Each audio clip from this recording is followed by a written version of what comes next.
Hey there. Good morning, good afternoon, good day. Hope that you are doing well. My name is Cyreta Laws-Frumau. I'm a performance and mindset coach with the Proctor Gallagher Institute.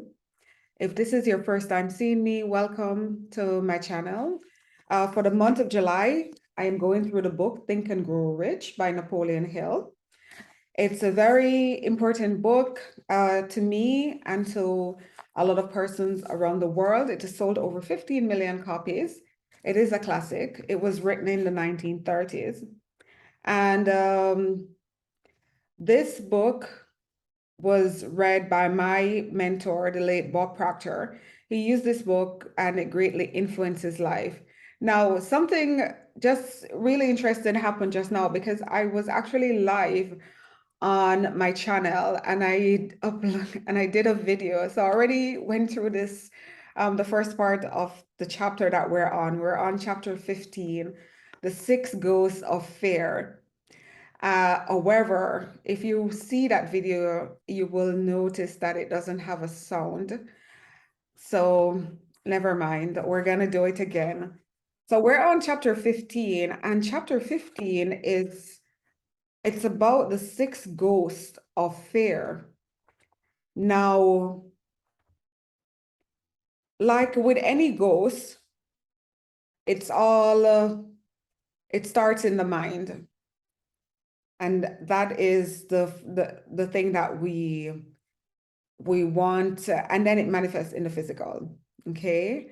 And it normally stops you from doing the thing that you want because you're so focused on this thing that appears real, that's not really real. Is it real? Yeah, we could have discussions around that. So as we go through this chapter, Napoleon invites us to take inventory of ourselves. You know, as you read this closing chapter, as we go through this closing chapter, find out how many ghosts are standing in your way. At the end of this chapter, I'm gonna be doing a masterclass, a live masterclass with you guys. And I am also gonna be pulling from the archives a video. I'm gonna be sharing the spotlight with Bob. So he's gonna come on in a video that he did, and he's gonna wrap this book up for us. He had a way of simplifying concepts. He was a great teacher. So he's gonna in a 1 hour masterclass talk about how to think and grow rich. He's gonna bring in all the principles, make them in a very simplified way. And I'm gonna be sharing that with you in a live masterclass. So that's gonna be at the end of this week. And I'm looking forward for you to join in me. Okay. Now, before you can put any portion of this philosophy into successful use, your mind must be prepared to receive it.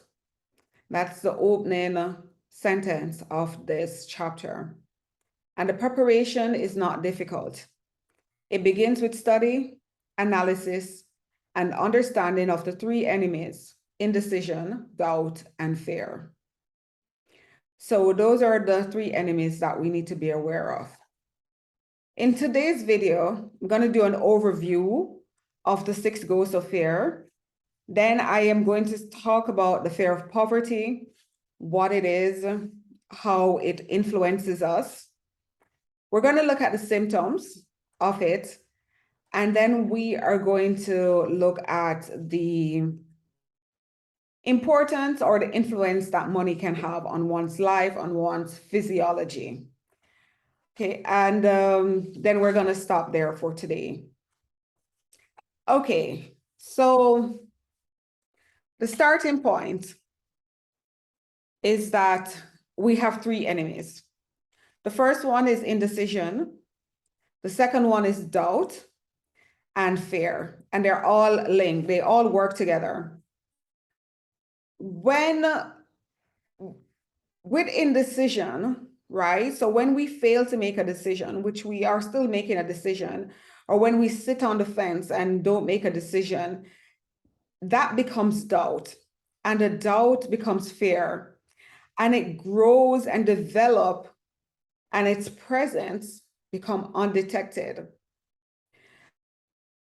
If you ask, or I have in coaching a lot of times, and I've been asked as well before I became aware, like, what do you fear? And I would say nothing.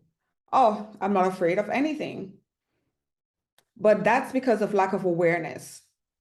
So again, I'm gonna invite you to really just to take inventory of yourself, of your situation as we go through this chapter. I'm gonna point out some points that you really need to read for yourselves, because it might then trigger something within you, and points that you need to be aware of or to take note of for yourself. So indecision crystallizes into doubt, and the two blend and become fear. They germinate and grow without their presence being observed. And we're going to analyze this today as we go through the six basic fears. You know, I also shared with you that my favorite chapter is decision. And this would probably, I do have some other favorites, but this chapter is really, really special because it's a difficult one, because it's difficult, but it's good. It's difficult because you really have to just open yourself to acknowledge what is working and what is not working. And how you know if something is working is if you have the results that you want. If you do not have the results that you want, and if your life could use a bit more help, or you could improve something, then you know that you could do things differently. And if you follow this chapter, it will guide you into what might be missing. So the six basic fears, they're fear of poverty, fear of criticism, fear of ill health, and these three are at the bottom of most of our worries. Then you have the fear of loss of love of someone, the fear of old age, the fear of death. And most persons are fortunate if they do not suffer from the entire six. So if as we go through these fears, if you don't suffer from all six of these fears, then kudos to you. Very, very well done. And these are the six major fears. So there are other fears as well, but they can be grouped under the sixth heading. Now, fear of itself is a state of mind, and your state of mind can be controlled and it can be directed. Remember that everything begins first with a thought, and it's the thought that translates or transmute, so change itself into the physical equivalent, into our results. And it determines our financial, or business, or career, professional, or social destiny. The good news is that everyone, all of us, we can control our state of mind. And, you know, of course, like I told you, this book was also influenced by the Great Depression. And Napoleon says here that even with the 1929 crash on Wall Street, what happened is that there slowly began a mass thought that crystallized into fear. And it was a fear of poverty. And that led to the Great Depression. And it had to happen because it's a law. If there is a mass consciousness on our planet, if everyone is basically vibrating at the same rate and thinking about the same things, if the majority is, it's going to reveal itself into the physical. And that's what happened in the Great Depression. The fear of poverty. Now, there are two roads. One leads to poverty and one leads to riches. And they are not on the same path. They go in opposite directions. Hey there. Good day, good morning, good afternoon. Hope that you're doing. My apologies. I was My video was running in the background, but it's the one without sound, and then I think the other one picked up. Sorry about that. Okay, so where are we? We're saying here that, yeah, the fear of poverty. So one road leads to poverty, one road leads to riches. And when we talk about riches, we're not only talking about money, we're talking about the financial, the spiritual, the mental, and the material estate. Okay. And it starts first with a desire. What is it that you want? What do you really want? Once you know what you want, because we all want different things. Some of us have a money goal. Some of us have like a noble goal. There was a story I heard once of this guy who wanted to operate a charity, but when the person dig deeper, he wanted to dispense of other person's money, but he also wanted to be paid really well. So sometimes even the goal that we have that might not first seem like it's monetary, it comes back to money because it helps when we do have money that we can take care of. It's the medium of exchange that we use in our world. So we can experience a better lifestyle. We can help other people. And when we, for a lot of us, when we're able to help others, we feel good inside because we're all connected. So the starting point is desire. And we make practical use of this desire. And the practical use, there were also the 6 steps that Napoleon mentioned in chapter 2 of this book. So Napoleon also says that if you fail to make a start toward your desire, or if you stop before you achieve your desire, there's no one to blame but yourself. So no alibi, no excuses. It all comes back to you. And the state of mind of poverty, the state of mind of some kind of fear can be controlled, but it is first created. So take responsibility for anything that's going on now, and then move towards the thing that you want. Now, this fear, what are the effects? Well, it destroys our imagination, it kills off our self-reliance, it undermines our enthusiasm, discourages initiative, and it leads to uncertainty of our purpose. It encourages procrastination, it wipes out our enthusiasm, and it makes self-control an impossibility. And it also takes away our charm, the charm of our personality. Napoleon mentions that the fear of poverty is without doubt the most destructive of the 6 basic fears, and it's the most difficult to master. It's difficult because you do have persons within our society that wants to one-up on another person financially, who think that the more money they have, the more that they can use it against someone in another position. So then because of this this mentality of some people, then to prey up on his fellow man, then the world have people who are money hungry, or as he calls it, a money madness.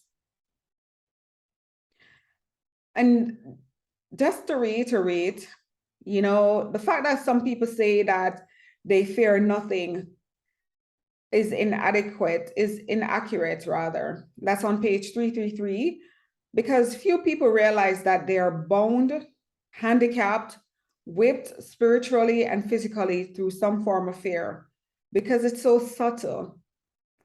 It's so subtle and deeply seated in the emotion of fear that it goes unrecognized, it goes undetected. And why that happens, because it's sometimes buried deep within our subconscious.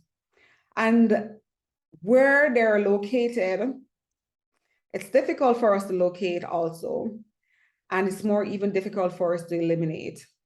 So it is a challenge. I know one of the things that Bob always said is that, with paradigms, which are habits, deep-seated habits, he has never met anyone who changed their paradigms without elite level coaching, because most of us were not even aware of these fears, where they are, where they stem from, where they started.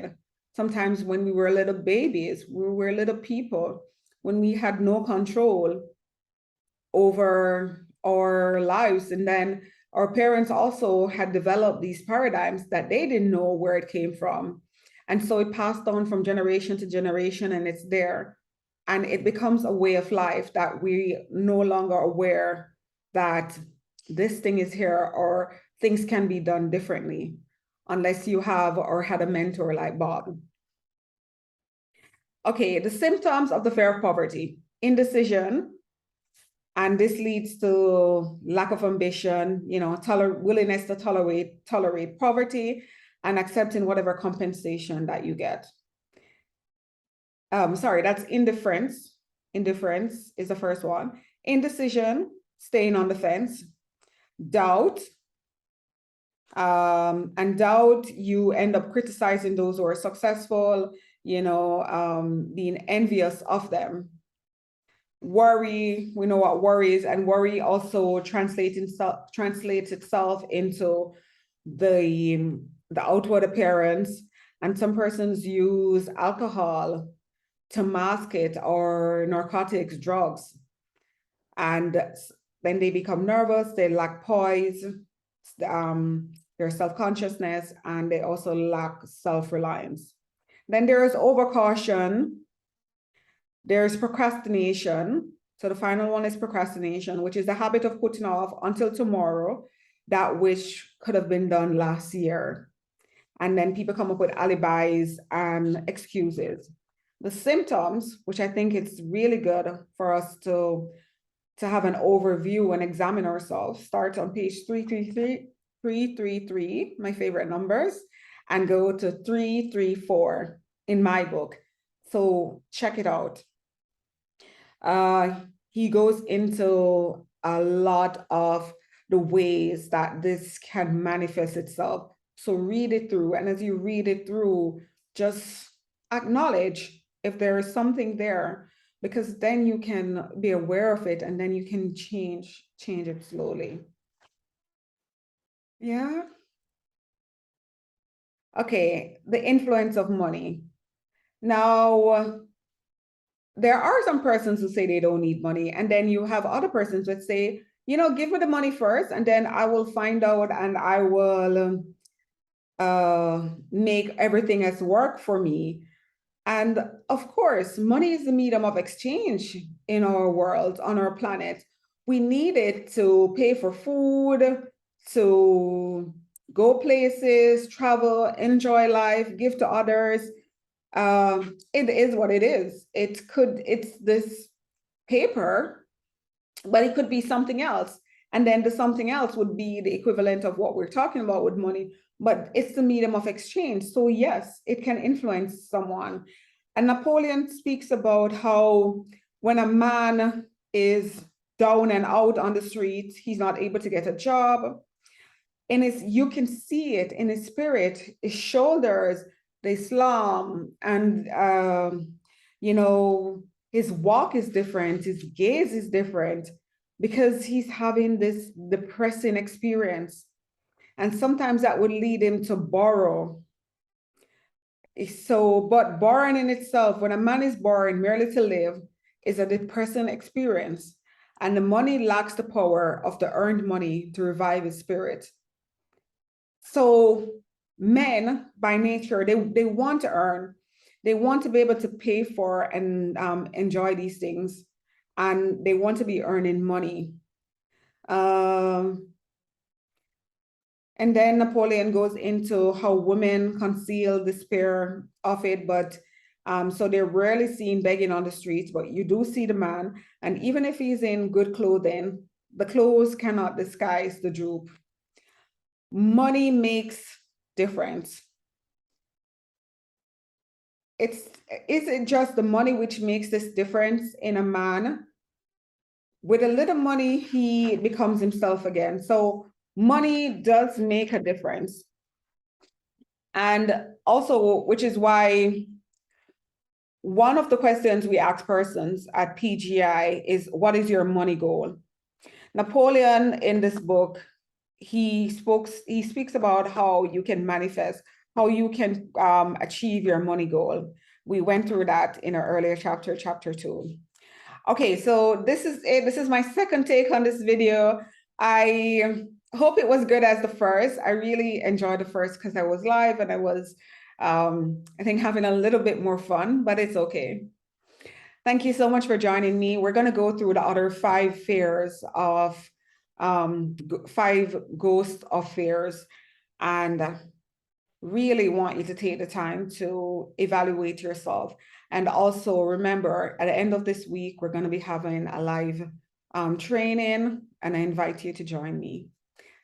Until then, do take care of yourselves.